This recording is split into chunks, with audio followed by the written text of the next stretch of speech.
Guys want to jump in over there on the comment section, we are live, man. Yo, yo, yo, yo to the YouTube community, man. Welcome in, you guys. Appreciate you guys for being here and rocking with me as always. We got a 4-game card today, and we also got some games for tomorrow. So a lot of games for tomorrow. Wednesday is typically the big day, so we're gonna go ahead and get into it. I already started looking at some stuff for tomorrow too, but let's break down the card for the day and see if we can find some value. If you're new, you can.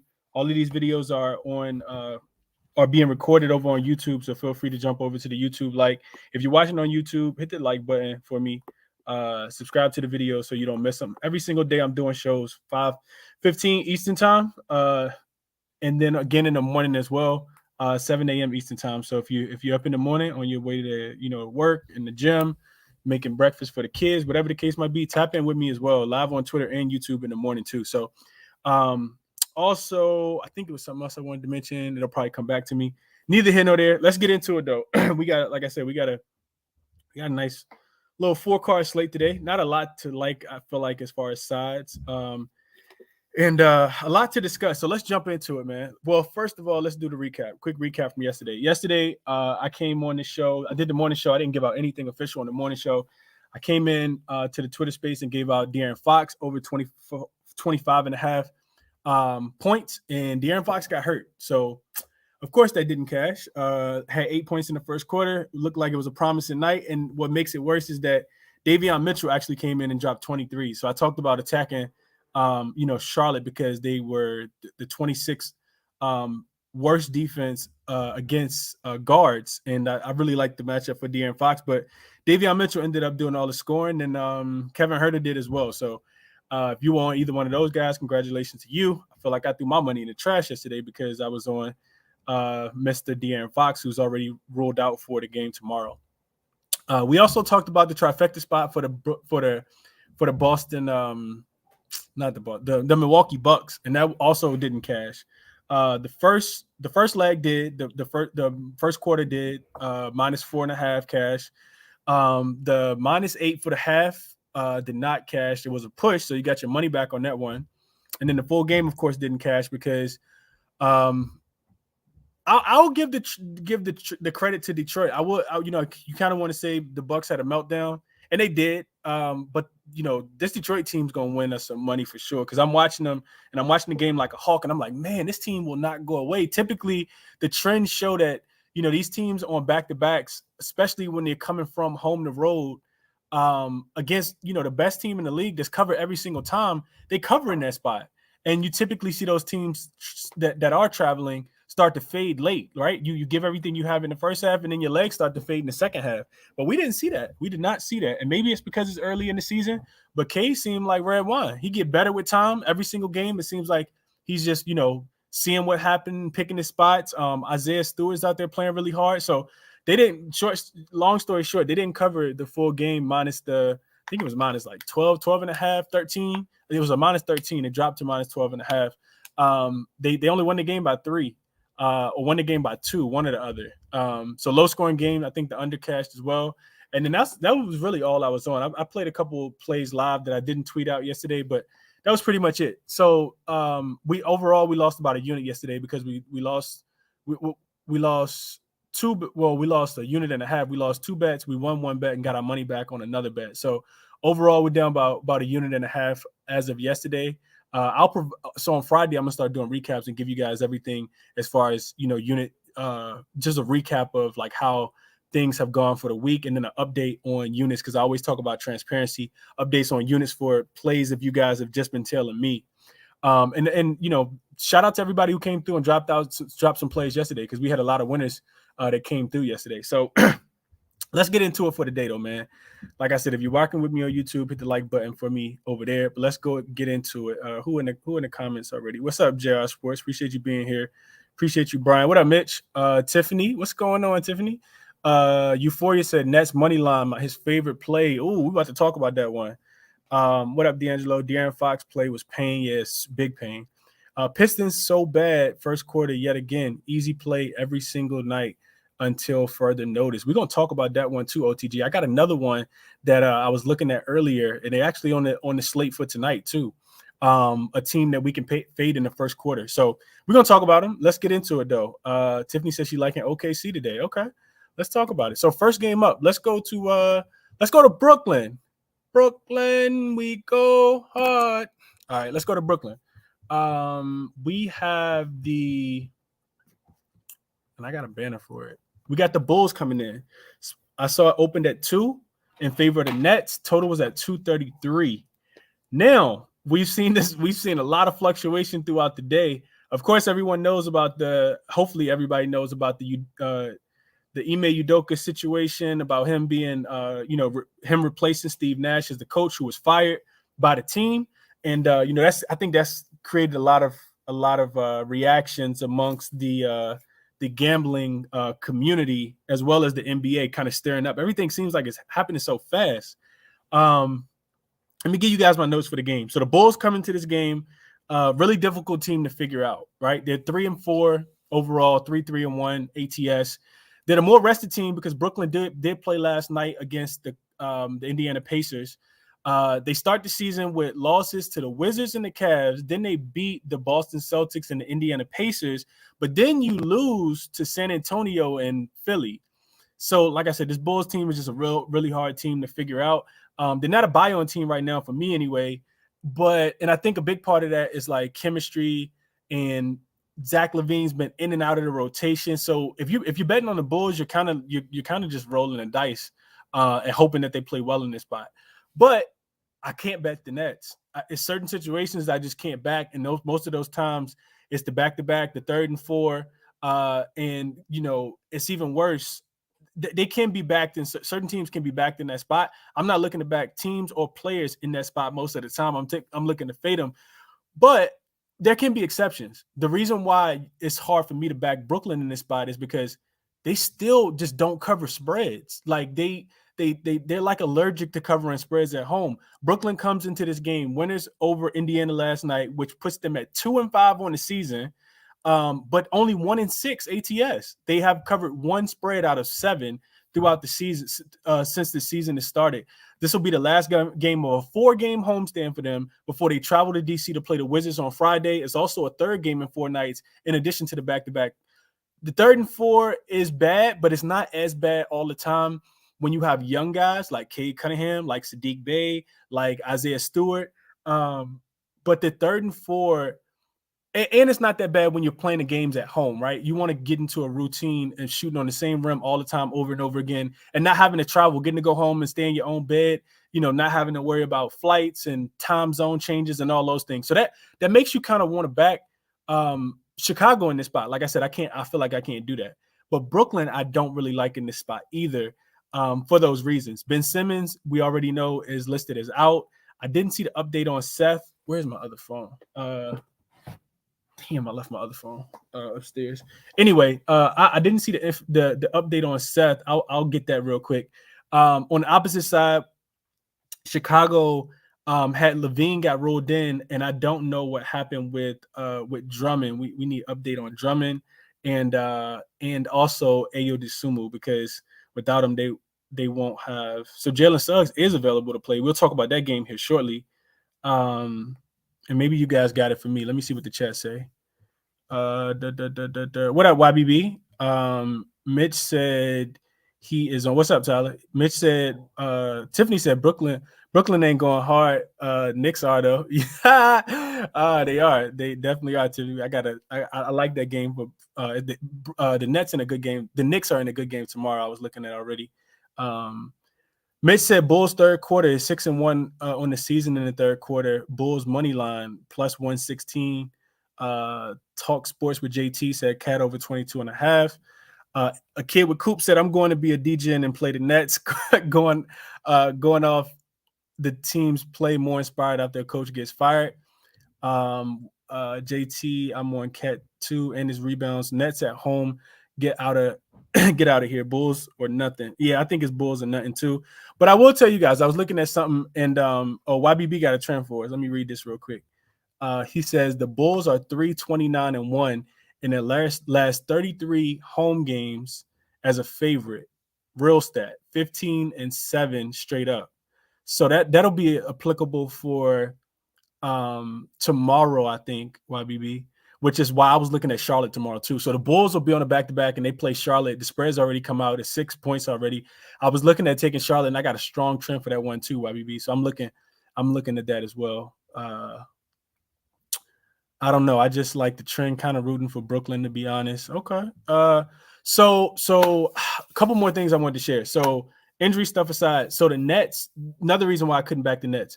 As home favorites on back-to-backs with no rest, they were just 2-4 since the start of last season, and they also lost the last 4 in a row. They're also, the Nets are just 3-7 straight up, 5-9 ATS last season on the second night of back-to-backs. They're one of the worst teams in the league when they're playing without rest. Now, do they come out here and play motivated? Yes, I do agree with people that want to, just want to back Brooklyn just because Steve Nash got fired. I think I like the fire, and for the team, I think it makes them better, especially if they get Udoka in here, because he'll get these guys. He's a leader of men. He's going to be able to coach these guys up. I don't necessarily think that translates into a win tonight, though. Not against a Bull team that's capable of winning. I don't like it enough to actually jump out here and play the Chicago Bulls or fade the Brooklyn Nets in this spot. But I do think that there's something towards the Nets first quarter, right? And I haven't put this bet in yet. Jalen said Seth is ruled out via underdog. Thank you for that, Jalen. Appreciate that. But so there's something towards backing the Nets early in this spot. I don't know if they have enough to actually finish the game, but I do think that, having a different coach, I do expect it to be jumping in there tonight. I think the Nets could win the first quarter. I put it in my bet slip. I haven't bet it yet. I think that they fade off, towards the end of the game. The other thing to mention is KD played 39 minutes. KD is no spring chicken anymore. I'm not saying that he can't go and give you 36 and 9 and 8 or whatever he had last night. I'm not saying that he can't. But what I am saying is it wouldn't surprise me if KD went under tonight or if they just lose and KD goes over. Because I'm not looking to play teams or back players on the third game in 4 nights, especially when KD's been in the league for a little minute now. Like, I'm not looking to back KD after playing 43 minutes. Kyrie also played 39 minutes. Or, no, I think KD played 39 minutes. Kyrie played 43 minutes last night. You don't really want to back those teams. They both had really good games, and they needed to play the entire game because they just struggled defensively and let Indiana come back and be in that game. So, to me, I think the right play would be the Bulls full game. I'm not touching it, though. Just kind of sharing information with you guys. And if I was looking to back the Nets at all in this game, it'd be early. Them to come out with something early, I expect the Bulls to fight back and, probably win the game. If I had to put, a free play, I would put it on the Bulls to win this game and cover the spread. But one of the strong trends that I ran that doesn't support that is the Bulls being 0-5 ATS in their last 5 road games versus a team with the losing home record. So the Bulls just struggle. They can't beat good teams. They can't beat teams that have a losing record at home. And last season, away dogs, which the Bulls were in this spot, with more rest and an ATS margin of 2 or less, were 7-9 ATS and straight up. So I'm not touching the game. Just wanted to kind of give you guys that. I was looking at even more trends. I really wanted to try to play this game. The Nets are just 7-27, 20% cover rate at home since the start of last season when their opponent has more rest than they do. So when they're not the more rested team, they're only covering 1/4 of the time. I think that's 1/5 of the time. I'm sorry. I think that's important. With KD and Kyrie and the Nets playing at home with less rest in the same scenario, they're just 2-9. So even when I know a lot of the times, KD was out last year, Kyrie didn't play home games, but when they played together in the 11 games that they played at home, where they were the less rested team, they were just 2-9. That's an 18% cover rate. Bulls were 11-8 ATS, 12-7 straight up since the start of last season when both Zach LaVine and DeRozan played together and they had the rest advantage on their side. So just wanted to share those things with you guys. If I was looking at something to play in this game, like I said, it'd be Bulls. It'd be the Nets early, maybe to cover the first quarter, whatever that spread is. I think I started like 1.5 or 1 or something like that. I think that they do come out. It's something to the Bulls actually losing the first quarter too. I don't know if you guys been paying attention to that trend. The Bulls they've lost a lot of first quarters this year so far. So I think that the Bulls typically start slow. and they lose the first quarter, then they pick it up in the second quarter, the third quarter, and then they fade in the fourth quarter. So I think there's something to fading the Bulls early in this game, especially with the momentum behind the firing of Steve Nash. And then I think Brooklyn kind of runs out of gas late. Prop wise, I like Vucevic. His threes are at 1.5. I think, third game in 4 nights. I don't expect Brooklyn's defense to be there. And I expect Vuce to have a really big night. Offensively, and rebounding wise too. His rebounds are 11.5, and we've seen what rebounders can do against this team. Jalen Smith had 14 the other day. He's not nearly as good of a rebounder as Vucevic is. Brooklyn, I think I can't remember the exact number, but they're really bad at rebounding the ball, put it like that. I want to say bottom 5. So I like Vucevic rebounds even at 11.5. I didn't play that, and I like his threes at 1.5. I think they were plus money. I didn't play that one either. Moving along, and I'm gonna get to you guys that have requests, and appreciate everybody for dropping their plays over on the YouTube section as well. Let's see what y'all got. Haven't the Bulls been good first quarter though? I haven't gotten to look into it yet. No, they haven't. OTG, they have not. The Bulls have not been good in the first quarter. They've won a few first quarters, but they've lost majority of the first quarters. I actually listened to the podcast today of their beat writers, their beat writers talking, not the beat writers, but the actual news writers that cover this team for the Atlantic, talking about how bad they've been in the first quarter and just getting off the real slow starts. And I think a lot of that is trying to integrate Zach LaVine back into the lineup. He hasn't played a lot of games consistently anyway, and they're trying to manage that injury that he had with his knee and kind of bring him back to a full workload slowly. So slowly trying to integrate him back into the offense and not, do too much with him early. So like I said, I'll be looking at him, looking at the Nets first quarter. This is what they wanted. They better ball. That's a fact. Did we just hear Chris say he would back the Bulls? Hell must have frozen over. Nah, I'm not backing the Bulls. Only early would I look to if full game. I think, if I had a player, it would be on the Bulls. I'm not playing the game, just in transparency. I'm telling you guys that right now. Not playing the game. So glad Nash is out of here. Never liked him as a head coach. That's funny. OKC minus 2.5 by low. Okay, let's talk about that game. Well, actually, I don't really want to talk about that game. We'll say that game for last because I really don't want to talk about that Magic and Thunder game. What I'll tell you guys is that the Magic are terrible. They have a lot of length and athleticism. They do get Jalen Suggs back, so I do think that that's a nice spot for them. But man, what do you like? I can't. The Thunder they've looked good. They've had 3 straight up wins, 2 against the Clippers, and they beat Dallas in overtime the other day. So I could see them, doing, just playing well tonight. I don't want to touch this game, man. I don't like backing the Thunder as a favorite ever in life. As a dog, we've talked about them covering. They continue to cover. I think they're perfect on the season. Well, no, they didn't cover one game. They lost by 1 point. They failed to cover, and I think that game was against the Minnesota Timberwolves. But this Thunder team is a team that you want to back when they're dogs. I don't necessarily want to back them. Like I said, this is a game I don't feel confident enough putting my hard-earned money on the Magic and the Thunder because I feel like anything could happen. And I feel like I was looking at Paolo Banchero PRAs and his points and his rebounds and his assists individually, and I feel like they got him priced about right. So not really looking to get involved in any of that either. A total game that I really don't want to play at all. SGA, we know he's been killing, averaging over 30, I think. Point prop sitting at 26, 27.5. And the only thing I have with that is that he scores so many points in the paint, and the Magic don't allow that many points in the paint. I think they're a top 5 team in the league as far as defending points in the paint. You can look that stat up on NBA.com, advanced stats. If you go to teams and go to miscellaneous, you'll see the points in the paint. This is going to be abbreviated PINT, PITP for points in the paint.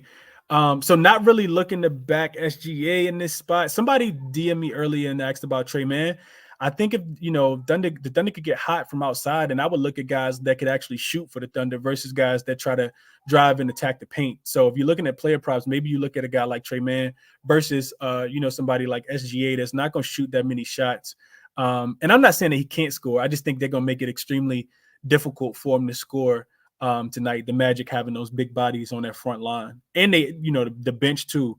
They just got a lot of guys that have a lot of length and athleticism. So, like I said, didn't really want to discuss that game too much anyway. But if you guys have plays on it, definitely send me a request. We just got 2 more games to get through, and then I'll open it up to you guys. Next game up, the Warriors and the Heat, and I really, really want to get in on this game too, but I still have not yet. More so from a prop perspective now. And I got some notes to share in this one. So let's start with the Warriors. They're coming into the game 3-4 straight up, 0-3 ATS. I'm sorry, 0-3 on the road, and just 2-5. They also this will also be their 3rd straight road game, and I think they still got 3 road games left as well. Also 3rd game in 4 nights, and 4th game in 6 nights. So not a spot you really want to back the Warriors in. They still have Orlando left on this road trip and New Orleans on deck before they return home next week. So I think all together it's like a 6-game road trip for the Golden State Warriors. On the opposite side, you get a Miami team that's coming off their own 3-game road trip. They went out west last week, and we saw them losing Golden State, and then they played Sacramento. Well, they beat Portland first, then back-to-back losses against Golden State and Sacramento on Sunday before they flew back home. So they went 1-2 on that road trip.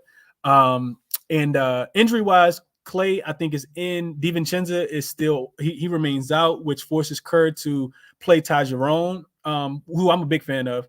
The kid went to UVA, which is right up the street from me here in Charlottesville, VA. And thank you for sharing that, RC. I did not even see that. Giddy got upgraded to questionable. That makes it a much more favorable matchup. I think so. Just from a surface level, Giddy is amazing.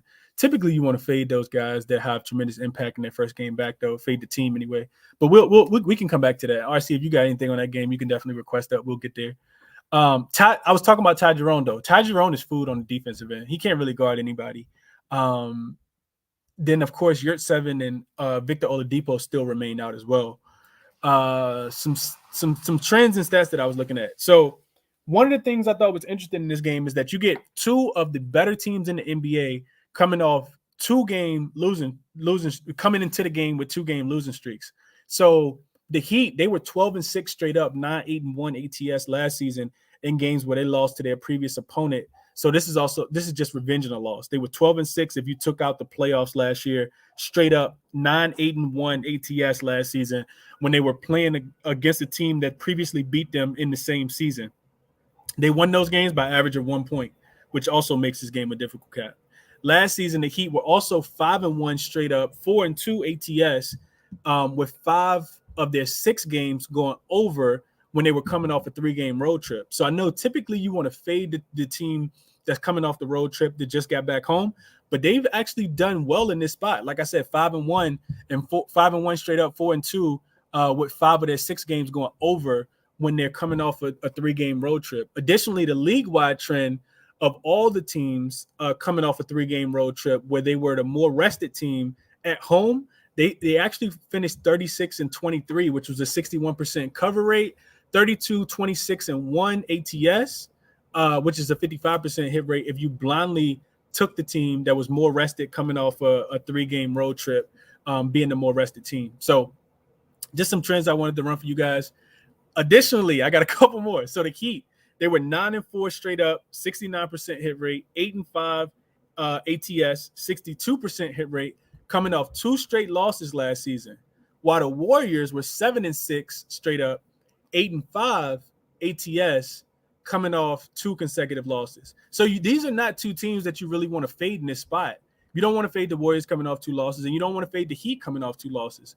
Golden State's also beaten Miami 4 the last 5 times that they've played, and they beat Miami in Miami last season, although they are only 2-5 ATS in the last 7 games in Miami.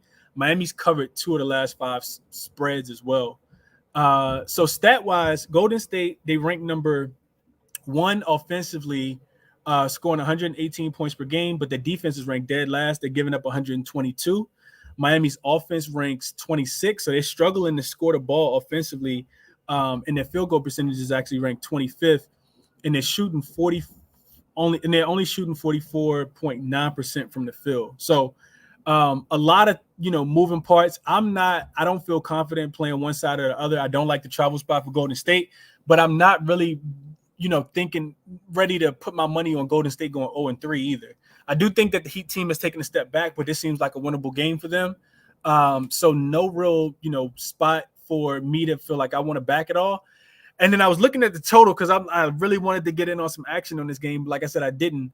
And I got something for the total, well, at least some notes that I wanted to share with you guys. So the under, right? So the total opened at 227. When I looked at it earlier, it had come down to 226. The Heat are, let's see. Let me see where the total sits at right now.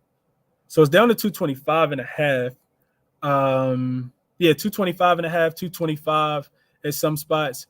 The Heat are the Heat at home. They're only averaging 103 points per game this season, and they're allowing 108. Right, so that's a total of 212 points. That's a lot lower than the total sitting at. Golden State, on the other hand, they're averaging 110 points on the road, which is 8 fewer than they're scoring at home. They're averaging 118, but they're giving up 127. They're giving up 127 though on the road, and that's where I think we see some improvement. I don't think that this Heat team I don't think the Golden State defense is going to continue to be this bad. And I also like that looking back at the last 3 games that the Warriors have played, to get to them allowing 122 points. When you look through it, they've played against some really high-powered offenses. They played the Suns. We know what the Suns can do offensively. They played the Hornets, who the Hornets have the second best offense right now. And then also the Pistons, they caught them traveling in a real, real bad spot.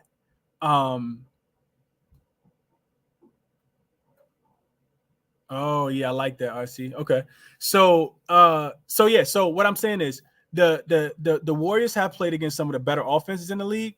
So I do think that this game has the potential to go under. Looking at these teams coming off 2 straight losses where both teams have really good defenses, they typically want to lock in on the defensive end, to help you ensure to get a win.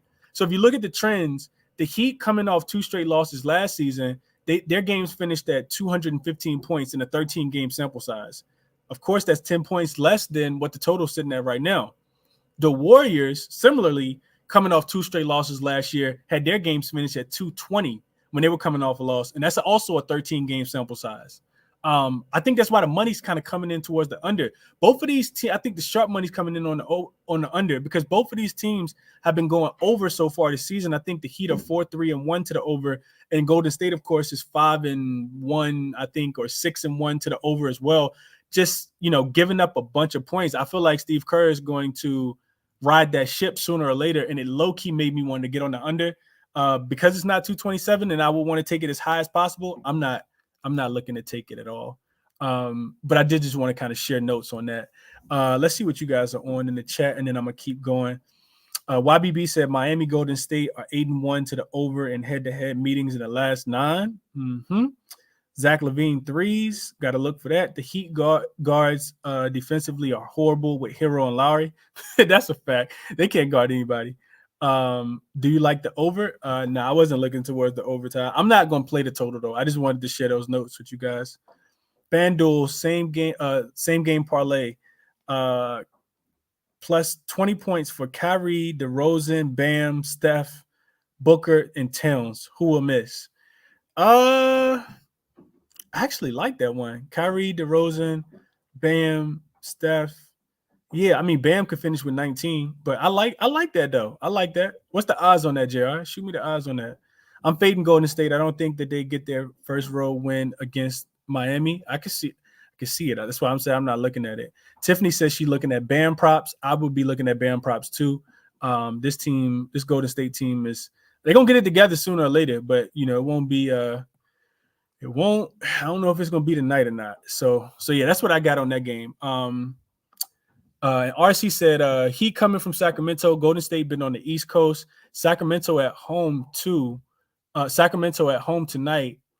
But they travel. The travel spot is worse. Yeah, no, I agree with that. I agree with that as well. RC. So it's gonna be the first time that we see the Heat coming back to the East Coast. Well, Golden State has been on the East Coast for this road trip, so they should be a little more acclimated for sure. Yeah, I know you meant the Heat, RC.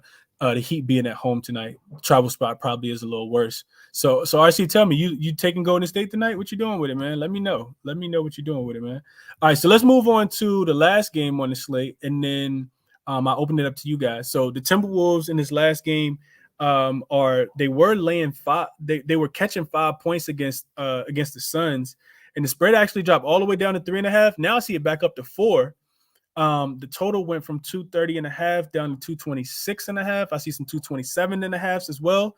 So some money's definitely come in on the under.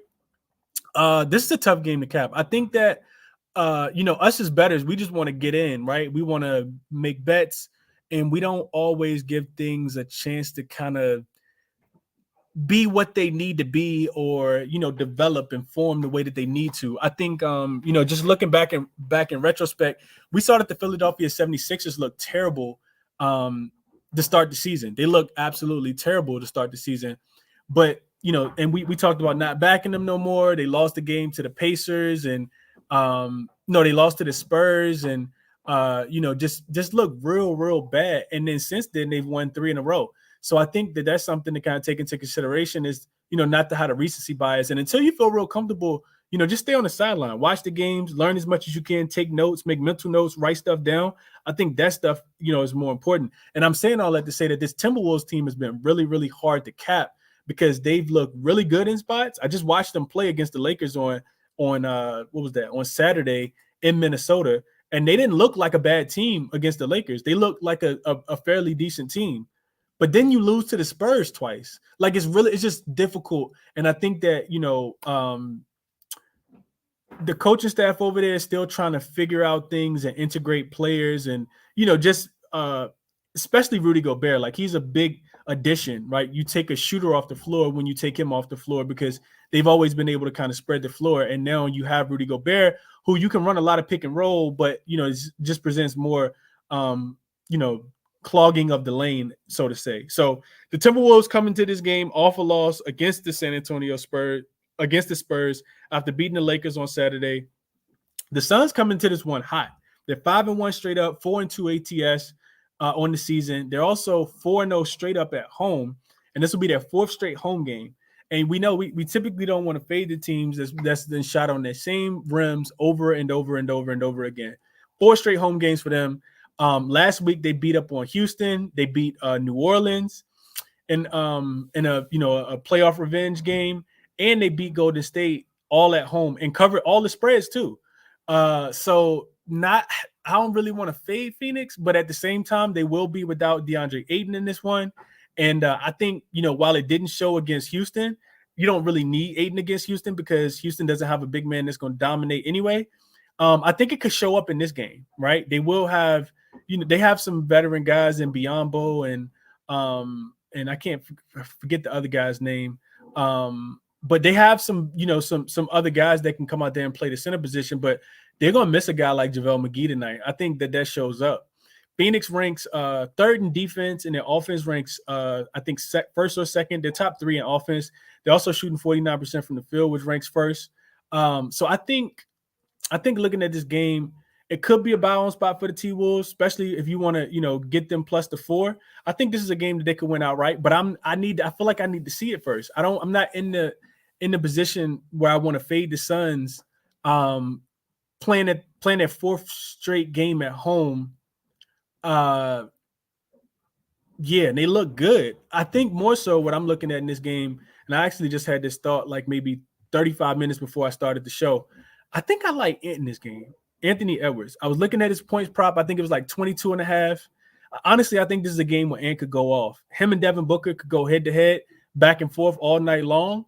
And Ant is a guy that you want to take when he doesn't play well the previous game. I think we saw that after the back-to-back where Karl Anthony Towns talked about him eating too much fried chicken from Popeyes. And he absolutely went bananas the next night. Now, of course, Phoenix is a much better team. We know Phoenix is a much better team than the San Antonio Spurs, but at the same time, Phoenix has to be due from some regression sooner or later. So I'll be looking at points prop. I really like Ant tonight a lot. Haven't locked that in to be transparent, but I'm probably going to put that one in. I like Anthony Edwards over 22.5 points. I think it's a game where he could actually go for 30 points tonight. I like Ant a lot, especially if he gets hot. and they need somebody to initiate that offense and kind of get them going. And I feel like, Cat can't do it right now. Of course, they do have a guy in D'Angelo Russell that's been off to a slow start. Maybe it's D'Angelo Russell, but I'll be looking at Cat. I like Cat a lot in this spot tonight. Going back real quick before I open it up to you guys, looking at this Warriors and Heat game, I think I'm also going to be looking to fade Mr. Thompson. That would be Klay Thompson. Klay just hasn't looked like he typically does. And this was something that we did last year in the finals, right? We talked about him coming back, having his point prop setting just a tad bit too high. I saw it at 16.5 earlier. Haven't played the under in that, but I really, really like the under on Klay's points tonight. I like Steph's over just as much, and we've hit on Klay already. We've hit on Steph already over this year. Him and Jordan Poole are doing all the heavy lifting for this offense. Wiggins is chipping in, but him and Jordan Poole are scoring all the points for this team. So I like Steph to go over. I like Jordan Poole. I'm not Jordan Poole. I like Klay to go under his 16.5. I was actually looking at trying to take his PRA line and just playing the under on that, but they had his assist line sitting just a tad bit too low for me. And also they had his rebound props sitting a tad bit too low for me too. So, and the minutes are going to be there. I just don't expect Miami it feels like a must-win spot for Miami. I don't expect for them to let Klay go off, given that Klay just went off for 19 points. I think he hit 5 threes against them in Golden State the other day. So real strong lean towards Klay to go under his points prop tonight. And then let me go through. I got a couple other things in my bet slip that I wanted to talk to you guys about. So I talked about Vucevic threes over 1.5. You can get that at plus 115. I see his rebounds over 11.5. Really like that look a lot as well. Minus 125. And Anthony Edwards, like I said, over 22.5 points.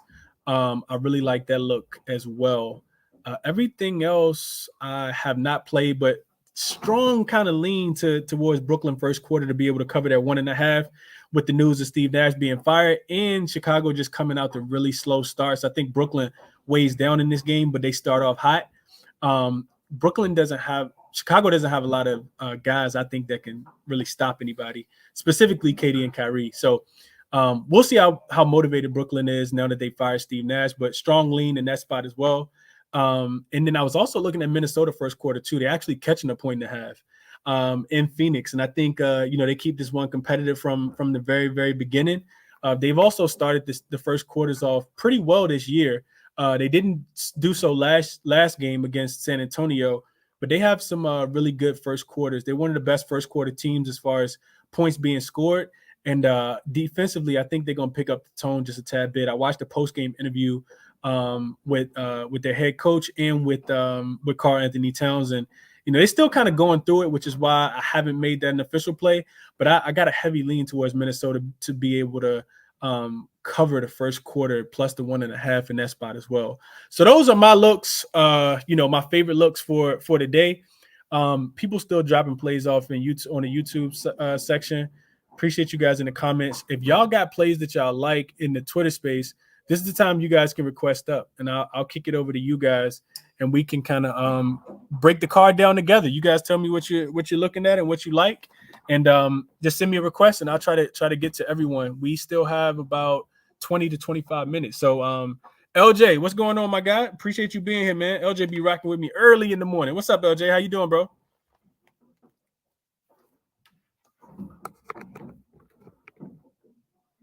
I don't know if LJ can hear me or not. I'm gonna leave him up here. Yes, sir. You good? What's going on, bro? How you doing, LJ? Oh, man, I'm good, man. I had an off day today, so got to tap in with my guy. The NBA, talk some props, things like that. Yes, sir. What you got for the people? I got a couple of them. I'm not really taking sides, man. We got the teams. It's a lot of moving parts early in the season, so I'm attacking these props real heavy. But the Steve Nash firing was coming. I tweeted that out maybe a couple of weeks ago. That was right on the wall. And I'm gonna shout out something else, man. Don't be surprised if Miles Turner is traded to the Nets, man. I know they've been saying about the Lakers and things like that, but they need rebounding, man. And I think he'll be an addition to that team to catapult them to the East. I'm not saying they're gonna win it, but he'll be an important piece. So I think they're gonna try to make a strong trade for him to get over there. But I'm with you with Vucevic, man. I'm not on his threes, but I'm going to take his PRA over 31.5, minus 118. You know, he's averaging 17 and 11. And Brooklyn allows 13 offensive rebounds. You know what I'm saying? That's like worse in the league. And Chicago's averaging 12 offensive rebounds on the road. You know, Brooklyn's gave up 41 offensive rebounds in the last 3 games versus the Houston Conference. So I think that's a nice play for Vucevic to get on the boards and get the points. You know, he may do a little assist too, maybe 2 or 3. And that should get him over his PRA over 31.5. So I took that one. And I'm on Wiggins, you know, over 5.5 rebounds, minus 126. You know, he's had 6 plus rebounds, 5 out of 7 games. You know, he don't really have a lot of size outside of Bam in the paint. You know, he plays the second most minutes behind Steph, so I think he get a lot of opportunities on the board, consider how many minutes he played. And also sprinkled on his PRA, too, over 24.5, minus 114. He's averaging 17, 6, and 3. You know, that puts you at 26 right there, so that puts you over right there. You know, he's had 18 and 10 last Thursday versus the Heat. And last year, he had 22 points in both games versus the Heat last year. So I think that's the perfect matchup for Wiggins to get his PRA and his rebounds, get their proper. And I was thinking about taking Shea too, but you kind of talked me off of Shea. You know, because you say Orlando don't allow a lot of points in the paint, and you know he likes to get to the basket. So I think I'm gonna lay off for now. I was thinking about taking it, but I wanted to hear what you was gonna say about Shea Gilgeous, because you know he's the best player on the court. So I usually take the best player on the court, points PRA, but I may stay off of it because after listening to you, I haven't decided it yet though. But we'll see what happens on that one. But as far as the Minnesota Suns game, I got 2 props in this one. I shouted out Rudy Gobert's double-double early this morning to you, but I see they got it juiced for like minus 200, man. So I'm not going to take that. But I am going to jump on his points over 13.5, minus 114, because he's averaging 14. And I think he'll get some points in the paint, getting offensive rebounds, things like that. Because the Suns allow Houston to have 17 offensive rebounds the last game, bro. So I think Minnesota is a much better team than the Rockets.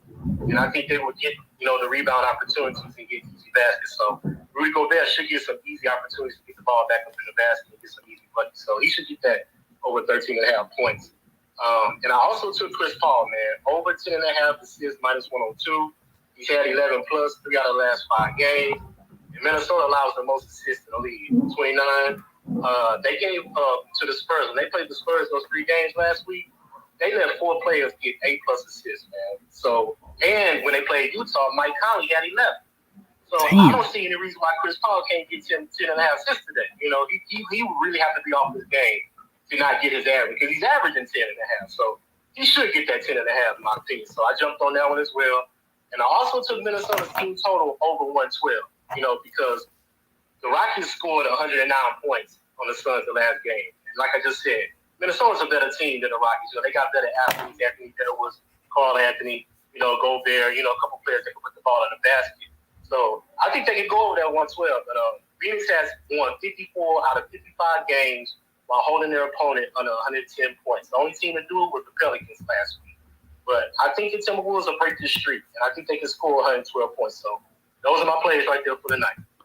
Hey, LJ, great analysis, bro. I appreciate you jumping in and sharing those, bro. You got me looking at CP3 like I had no idea they gave up that many assists to 8 assists to 4 different players, bro. I appreciate you sharing all that, man. That's why you guys tap into the show, because it ain't just my analysis. I love that we can all come together collectively and just share our our thoughts and our notes and our analysis, bro. I appreciate your contributions for sure, LJ. Best of luck, bro. I appreciate you, man, for letting me on. And like I mentioned earlier, Chris, if you ever in H-Town, bro, you want to hit up the game, man, tap in with me, bro. I got you, especially because I know the Lakers don't come till March.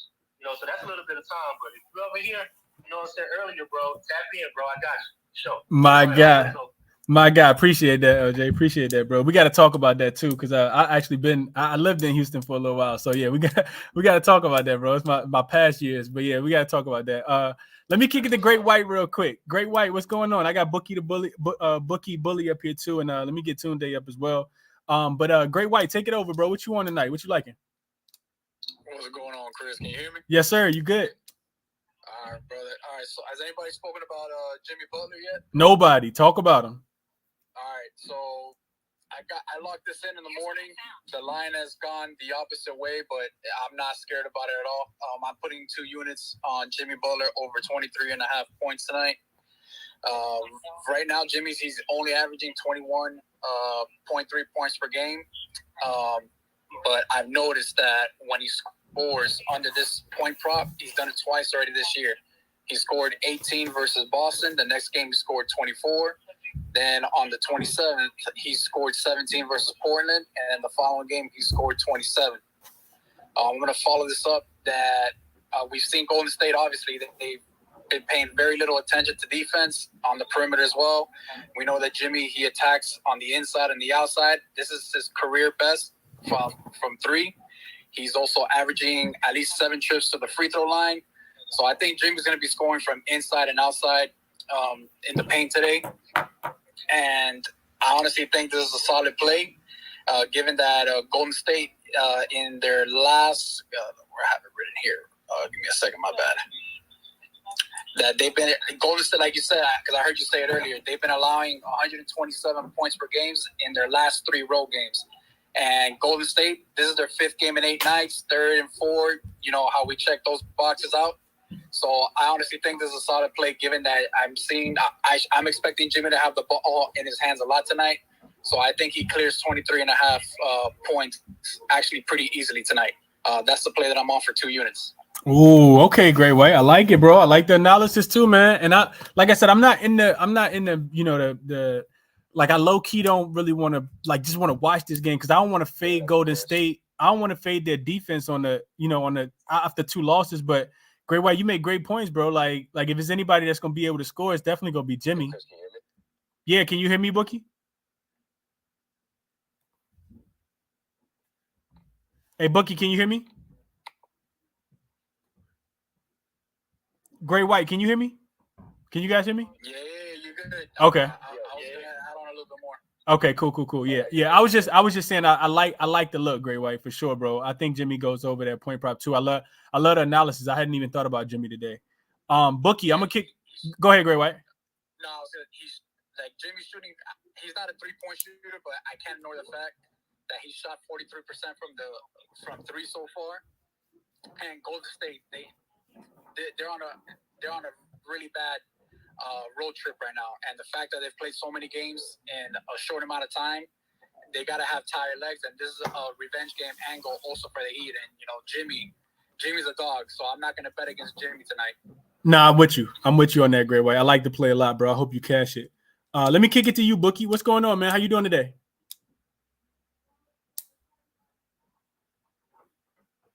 I don't know if you can hear me or not, Boogie. If you can hear me, bro, it's yours. Floor is yours. If not, let me kick it. Maybe try again, Boogie. Maybe try to connect again. Let me kick it to Tunde. I know Tunde came up yesterday. He gave out a Siakam look that cashed easily, I think. What you on today, Tunde? What's up, man? Hey, what's going on, Chris? Appreciate you letting me up on here again. Absolutely, bro. Yes, sir.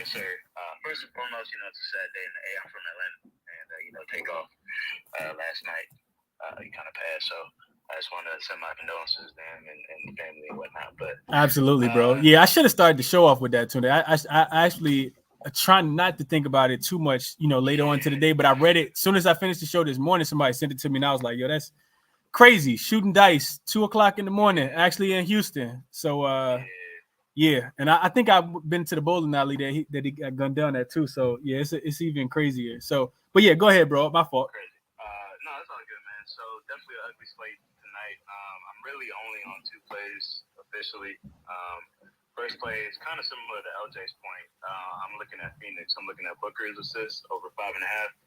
This is strictly for a value play. I looked at Chris Paul 10.5. Probably could get it. It was just like it's 10.5. I'm just like, man, let me look towards Book. So for the Suns, they're ranked first in field goal percentage, so they're making the shots. I think this is their 3rd or 4th home game tonight. So they've been shooting on the same rim. So I'm expecting, the role players to be able to kind of make their shots tonight. Minnesota ranks 4th in pace, so that accounts for plenty of scoring opportunities. They're also allowing the 3rd most points to teams. So that's a great combination for making shots. The game total is 227. That's the 2nd highest total behind the Bulls and Nets tonight. Minnesota really doesn't play defense like that. It's all about scoring. So I can see Booker, getting that 5.5. He might get 6, 7 assists.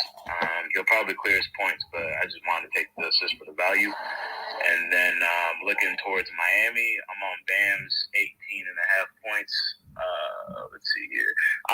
This is just a revenge spot for me. I think, they lost. They're on a 2-game losing streak, with most recently them losing. Well, they lost to the Kings, but before that, they lost to the Warriors. So they're back at home. A lot of statements coming out of that camp saying that they have to get it together.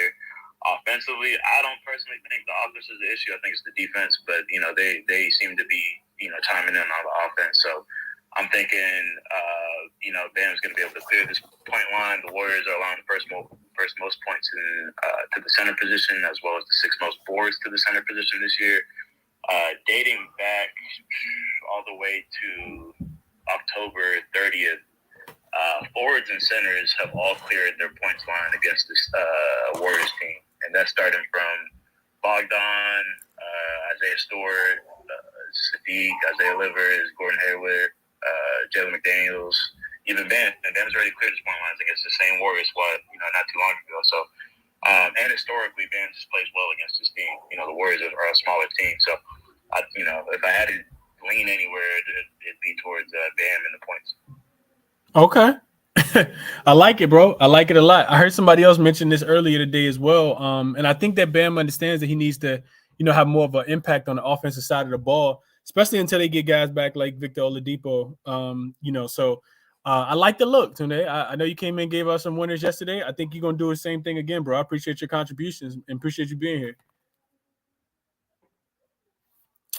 DJ, let me kick it to you, and then Michael. I got Michael up too. I think Michael might be your first time, bro. So I'm gonna kick it to you next. But DJ, what's going on, my brother? How you doing, man? Long time no talk to. Yes, sir. It's been a minute. Long time no talk. How you doing, bro? I'm good, bro. I'm good, man. Trying to get to some money. Sir. You know how it go. Yes, sir. No, I got 2 looks. I got 2 looks that I had locked in right now for the night, and then a quick take on the Suns game. I don't have anything locked in on that, but I always got a little take on it. So.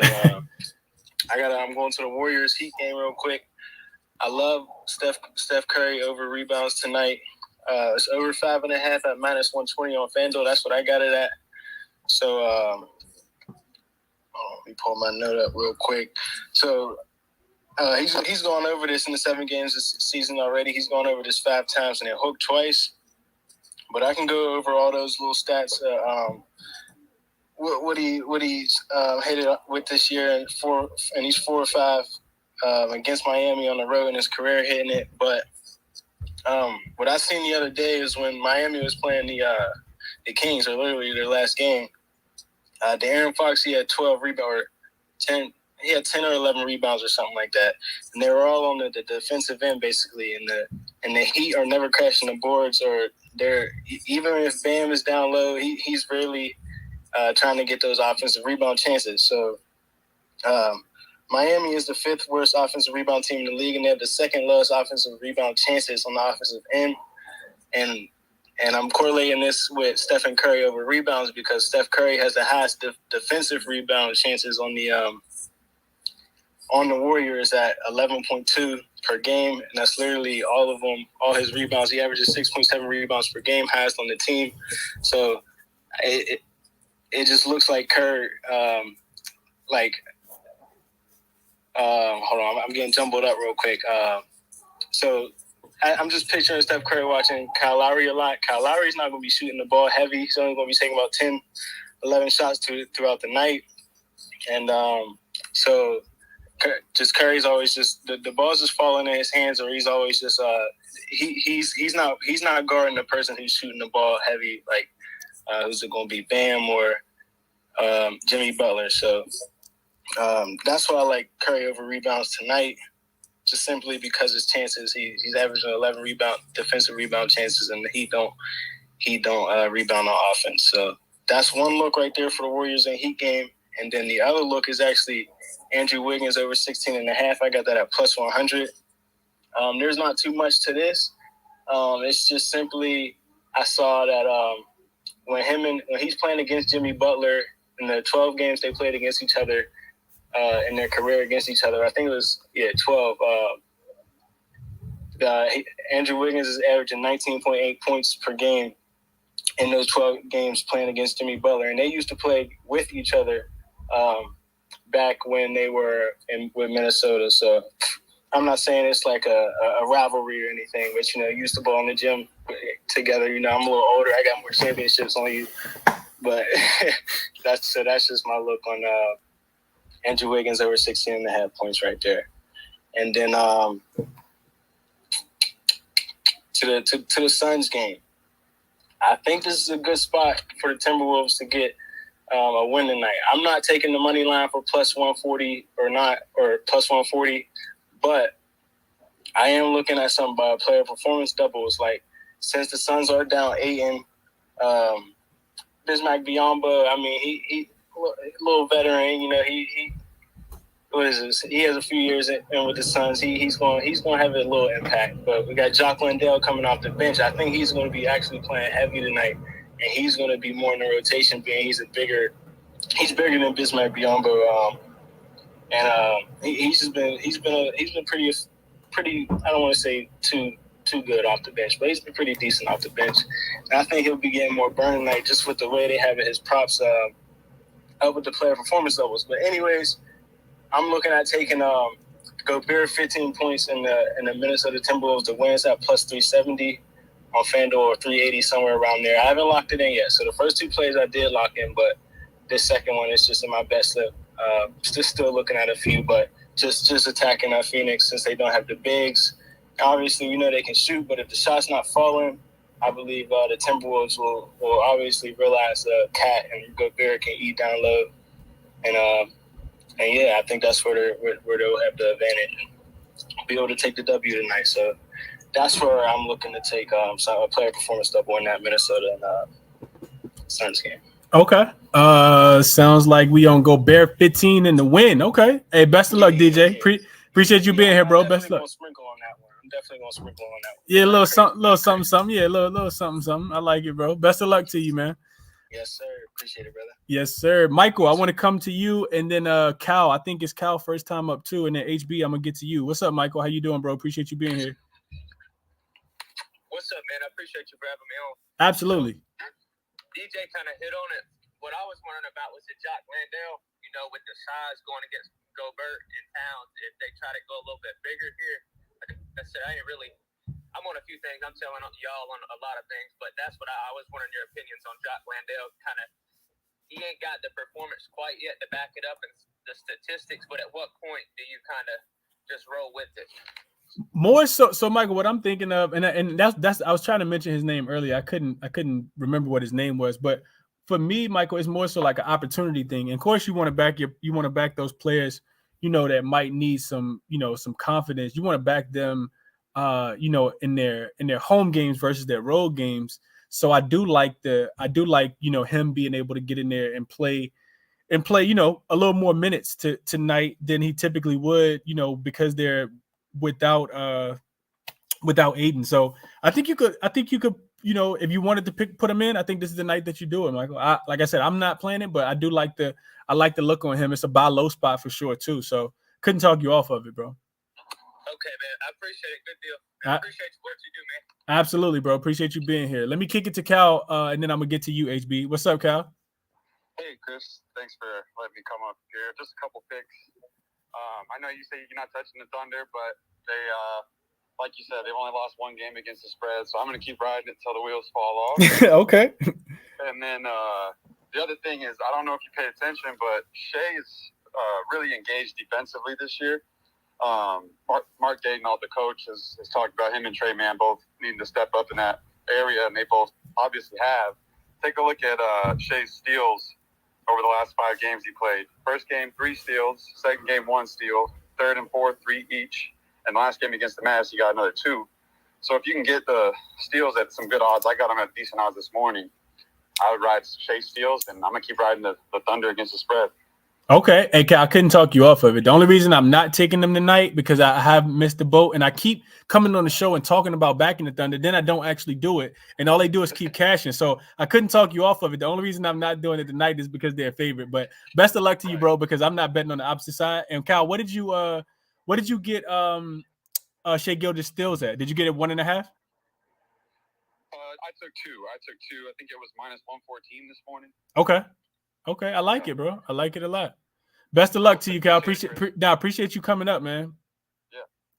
Absolutely. HB, let me kick it to you, and then we go get to my guy Monotone. I'm pretty sure he got some money for us and a couple looks that he like as well. What's up, HB? Yo, what's going on, bro? Thanks for having me. Remember yesterday I asked you about that James Harden, the points to rebounds. He went 17.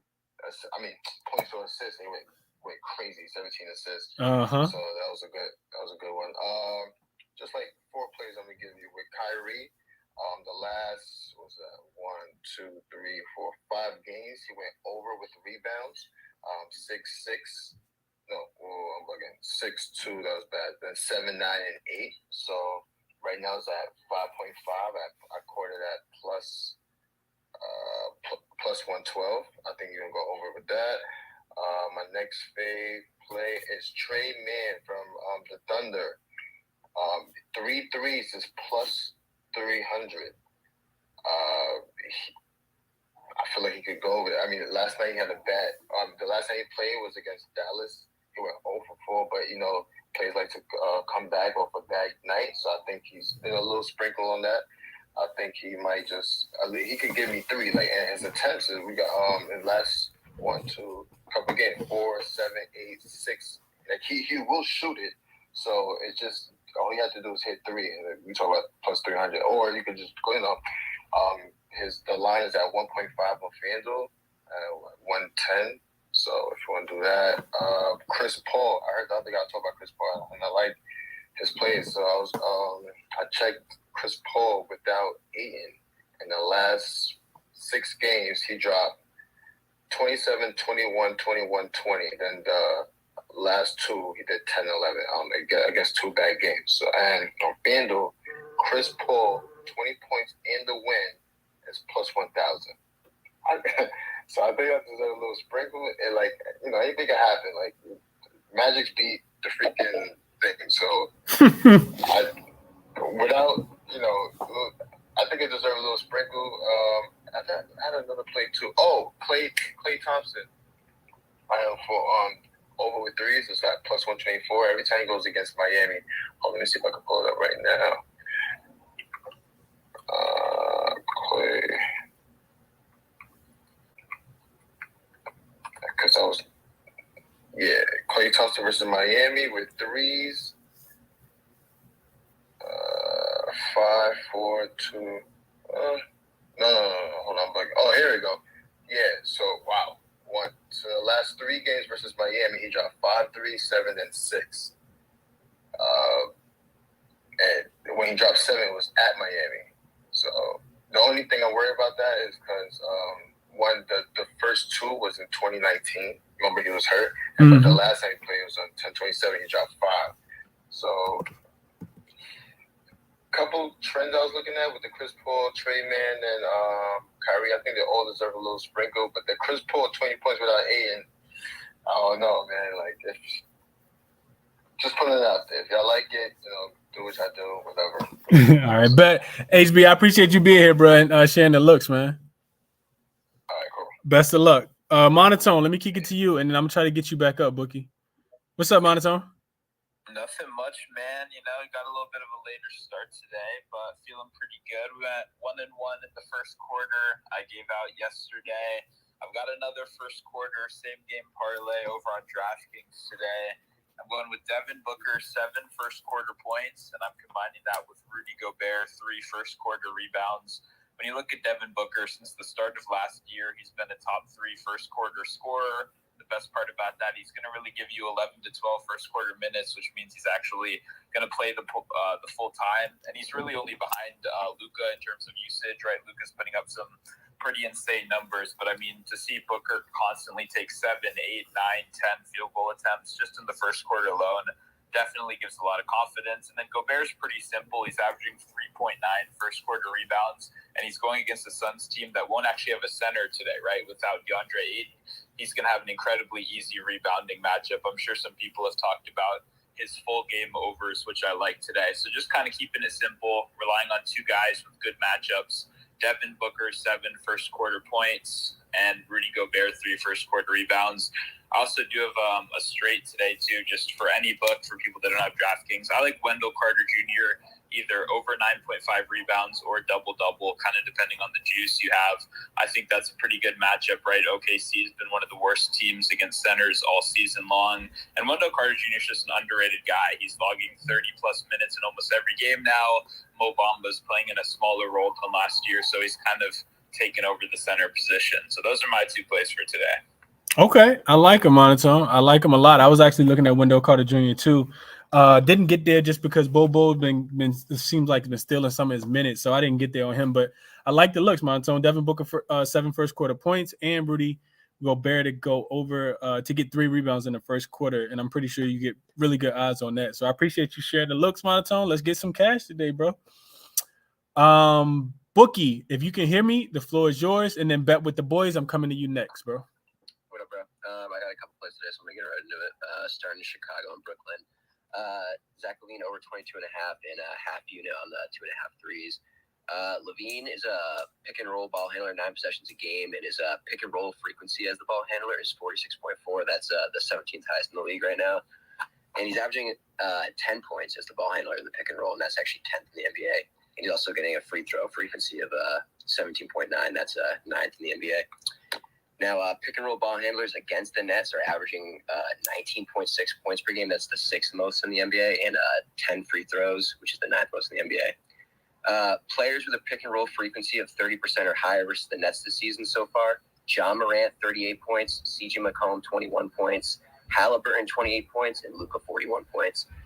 Nets opponents are also shooting 3rd highest three-point percentage in the league at 42.2%. They're also allowing the most points and 3-pointers made allowed to shooting guards. Also a crazy stat. Let me look at it real quick. So this is Nets players guarding 3-point shooters. Let me find it real quick. Seth Curry, opponents are shooting 75% from three against him. Ben Simmons, 56%. I know he's out, but Kyrie Irving, 54%. Joe Harris, 50%. Yuta Watanabe, 50%. And Kevin Durant, 41%. So players are letting them up. Another player in that game I really like is, Nick Claxton, over 12.5 points. He's over 4 for 7 this season, but no Ben Simmons today. Last game without Ben Simmons, obviously, he had 19 points on 81% field goal shooting, and that's way above his season average, I think, due in part to, no Simmons, not clogging up the lane. He's able to get his down low way easier. And so Brooklyn has Chicago, obviously, today, who's tied for the 10th most points in the paint allowed per game. And also, Claxton is averaging a 22% frequency as the pick and roll man, obviously. And Chicago Bulls are actually allowing the 3rd most points per game to the roll man right now. Big part due to Nikola Vucevic, who's actually being targeted the most in the league right now in the pick and roll. And high game total of 232, so I really like that play too. Last play I'm on for 2 units is Chris Paul under 13.5 points. He's only went over this one game this season, and it took him shooting 4 for 5 from 3. And on the season, he's only shooting 23% from 3 on 3 attempts. So I just don't see that happening again today. And obviously, without DeAndre Ayton, you might think, he's going to be aggressive and score. But last game against Houston, only 10 points on 7 shots, not what you really want. And this season, Paul has a pick and roll frequency of 48.6%. And he's scoring 4.7 of his 9.3 points in the pick and roll. That's over for 50% of his points. And Minnesota is actually allowing the 3rd least points per game to pick and roll ball handlers and the least free throw frequency. So very tough matchup for Paul. I don't think he can get it done today. That's all I got today. Okay. Hey, I like the looks, Boogie. I appreciate you doing your homework and, having your research done too. All that frequency stuff I don't even know too much about, but I appreciate you sharing it, bro. Best of luck to you.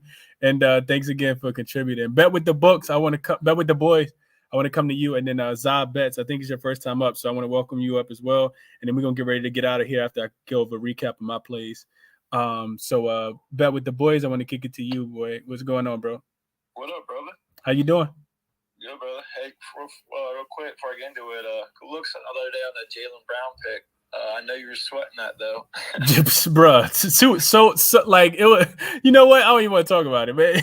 I feel like that's the way my bets always go. Like they look great in the beginning. I think he had like 20 points at halftime. It took him to the fourth quarter to get 24. So yeah, whatever. But I appreciate that, bro. Yeah, I literally threw that on a parlay, and I just needed an extra little bit, and I was like, man, if this is a hit, I want to kill Chris. Nah, I'm kidding. But yeah, so tonight I'm not sure what cover yet, but I'm on the Timberwolves. So I mean, like Homie said, Ayton's out. Everyone knows that.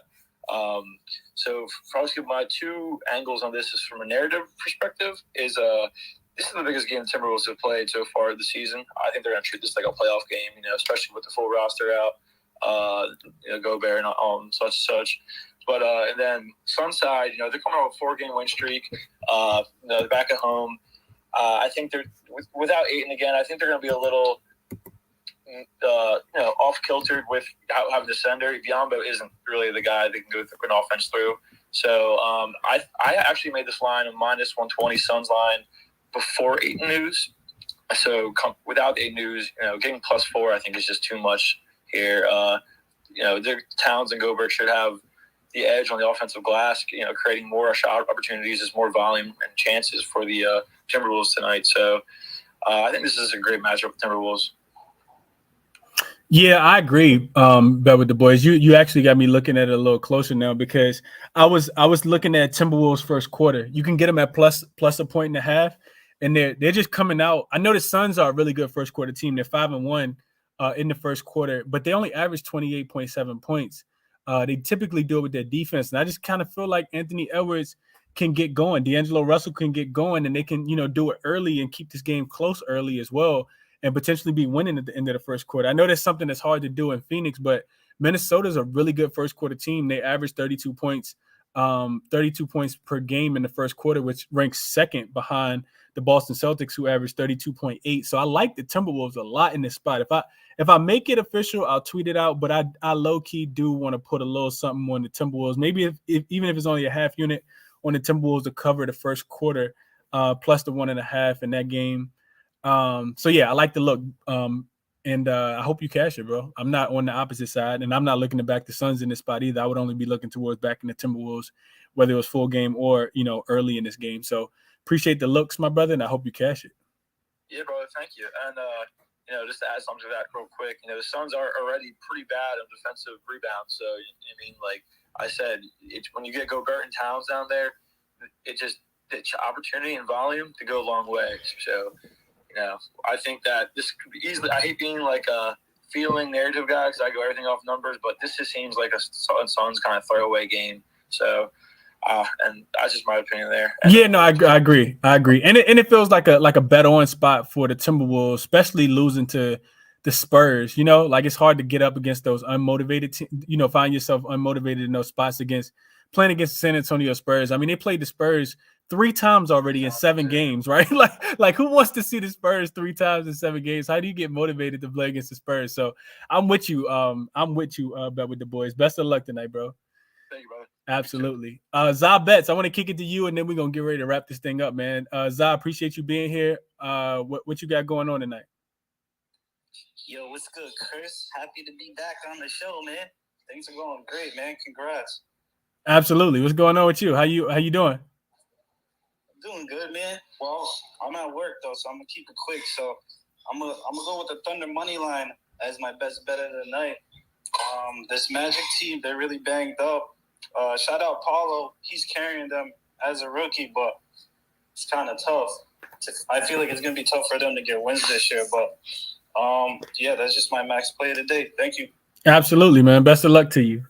Best of luck to you as well. I hope you cash it because I'm not on either side of that one. So I don't have a dog in the fight at all.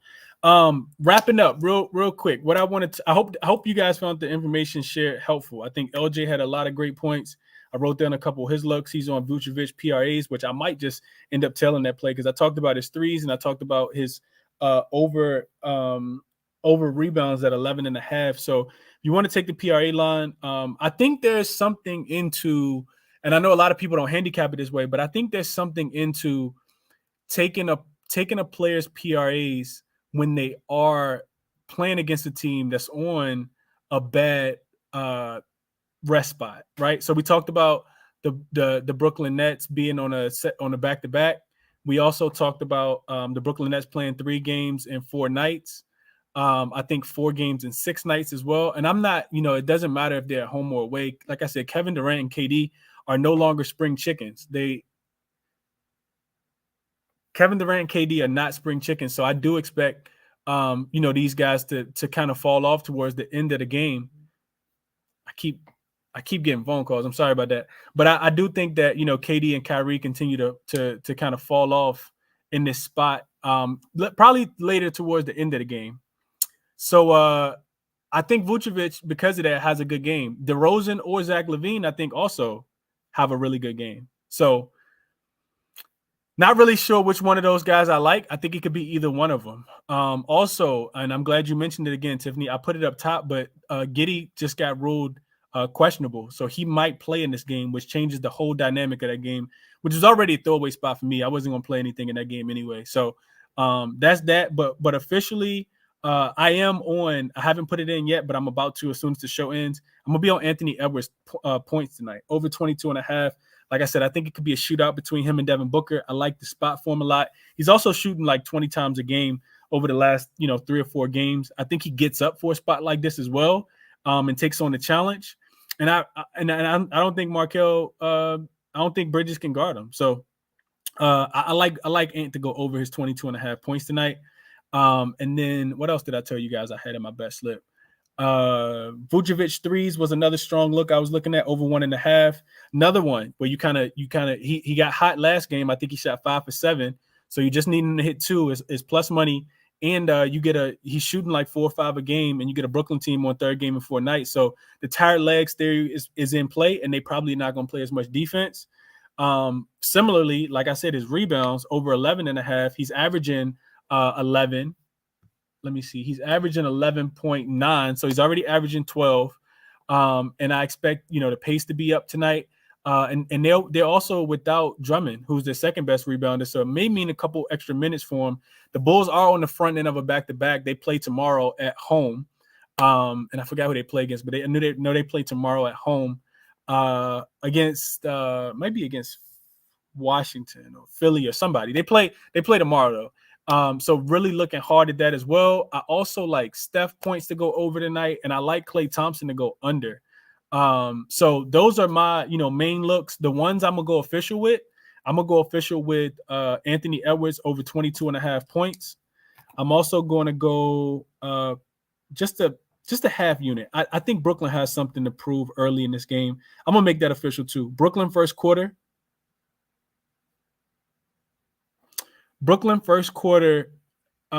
is, let me give you guys the updated accurate line. And I apologize for not having this up, but I like talking it out with you guys as well. So Brooklyn first quarter I see Brooklyn first quarter at even better, minus 0.5. So just for Brooklyn to be winning at the end of the first quarter, I'm going to make that official. I see that line at minus 110. So I'm on Brooklyn first quarter, minus 0.5. I'm on Anthony Edwards over 22.5 points. And I low-key just feel like you got to take Steph. If his line isn't at 30, which is what he's scoring every single game, I like Steph to continue to go off, man. He got a day's rest. I know they're on the 3rd and 4 and the 4 and 6, but kind of like Steph. I'll stay off him for that reason, but I really like him. And I like Klay under tonight too. Vucevic rebounds is another play. I think I'm going to go official with that one. That's what I'll do. So my 3 officials for today will be the Brooklyn Nets first quarter Brooklyn Nets first quarter minus 0.5. So for them to have a 1-point lead, minus 110 odds. Official with that one. I'm going to make that a half unit play just because these first quarters can get a little volatile at times. So Brooklyn first quarter, minus 0.5, half unit play. Anthony Edwards over 22.5 points, 1 unit play. And Vucevic rebounds over 11.5, 1 unit play. Those will be my 3 official plays for the show today. Best of luck if you guys are taking any of that. If you jumped on late, all of the spaces are recorded over on YouTube. The link is in my bio. I do shows 7 a.m. during the weekday, 9 a.m. on the weekend. Cashed It with Chris in the morning, and then these Twitter Spaces / YouTube shows, NBA ChrisBeCappinn show, every day 5:15 during the week, and then on the weekend it varies just depending on what time the first game starts. Best of luck on your action today, and like I said, if you guys want to see a repeat, everything is over on YouTube. Until the next time, best of luck on your action today. I'm out.